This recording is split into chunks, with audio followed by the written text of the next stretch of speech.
ایک دفعہ کا ذکر ہے کہ ایک گھنے جنگل میں ایک پری رہتی تھی جس کا نام تھا سویٹی۔ سویٹی پری بہت ایماندار تھی اور ہر کسی کی مدد کرتی تھی۔ دوسری طرف ایک گاؤں میں ایک پریوار کو باہر نکال دیا تھا جس میں ایک کا نام والد کا نام تھا حسن، بیٹے کا نام علی، بیٹی کا نام ثریا اور ان کی والدہ کا نام تھا زینب۔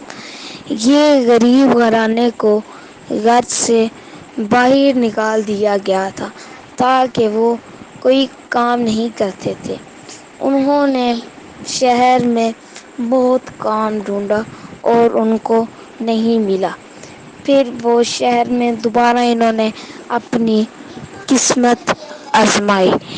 انہوں نے پھر ایک گھر سے مدد مانگی، ان کو کہا ہمیں کام پہ رکھ لیں۔ انہوں نے کہا نہیں، تمہاری اوقات ہی نہیں ہے، پھر ہم تمہیں کیسے کام پہ رکھ لیں۔ وہ افسردہ ہو کے جنگل کی طرف روانہ ہو گئے۔ جنگل میں گئے، جیسے ہی گئے تو علی کو پیاس لگ رہی تھی۔ اس کا باپ کہہ رہا تھا ابھی چلو تھوڑا ہی دیر رہ گی۔ وہ پھر دریا سے پانی پیا، پھر وہ ایک بونسری کی طرف آ گئے، جھونپڑی کی طرف، جہاں ان کو ایک جھونپڑی ملی۔ لکڑی کی جھونپڑی تھی اور اس کی ٹوٹی ہوئی کھڑکیاں تھی اور اس کے دروازہ بھی نہیں تھا۔ علی اگلے ہی دن لکڑی کے اوپر بیٹھ کر رو رہا تھا، کہہ رہا تھا آہ میری قسمت، ہائے میری قسمت، کاش میری قسمت میں یہی لکھا تھا۔ یہ اپنی ساری بری قسمت کہہ رہا تھا کہ میری قسمت کتنی ہی بری ہے، میں اپنے گھر والوں کو کھلا بھی نہیں سکتا۔ یہ کہہ ہی رہا تھا، وہاں پہ سویٹی آ جاتی ہے۔ سویٹی کہتی ہے کیا ہوا تم کو، تم اتنے افسردہ کیوں بیٹھے ہو؟ وہ کہتا ہے کہ ہماری گندی قسمت، نہ ہم گھر میں سکون سے بیٹھ کر کھا سکتے ہیں اور نہ ہی ہمارا کوئی گھر ہے جس میں ہم صحیح طرح رہ لیں۔ کھڑکیاں، سارا دروازے وغیرہ سارا چیز ٹوٹی ہوئی ہے۔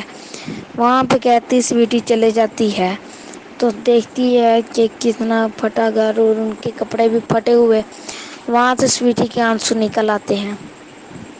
سویٹی پھر جادو کرتی ہے اور گھر بنا کے دے دیتی ہے۔ سویٹی کہتی ہے اب یہاں سے آپ جو چیز چاہو وہ منگا سکتے ہو، جو چیز چاہو وہ کھا سکتے ہو اور جو چیز چاہو وہی بنوا سکتے ہو، جہاں جانا ہو وہیں جا سکتے ہو۔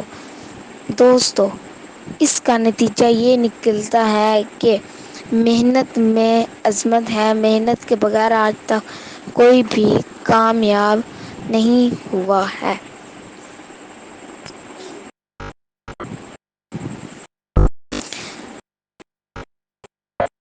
ایک گھنے جنگل میں ایک راکشس رہتا تھا جو دن بدن ساروں کو پیڑوں کو کھائی رکھتا تھا، اور ان کے جنگل سے ایک دفعہ ایک آہٹ کی آواز آئی۔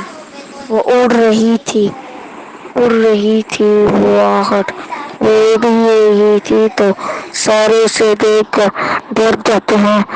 تو وہاں پہ پھر ایک انہوں نے گھر دیکھا جہاں پہ ایک اتنے سارا مور اور آہٹ بول رہے تھے، اور بچہ وہاں سے ڈر گیا اور باہر جانے کی کوشش کر رہا تھا۔ تو اڑ کر یہاں پر آ گیا۔ جن کا سایہ تھا اس حویلی پر۔ پھر وہ صبح ہوئی تو پھر وہ بچہ حویلی سے باہر نکل گیا۔ حویلی سے باہر نکل کر وہ پھر گھر میں اپنے پارک میں آ گیا جہاں پر سارے بچے کھیل رہے تھے۔ اور وہ بھی بہت زیادہ خوش تھا۔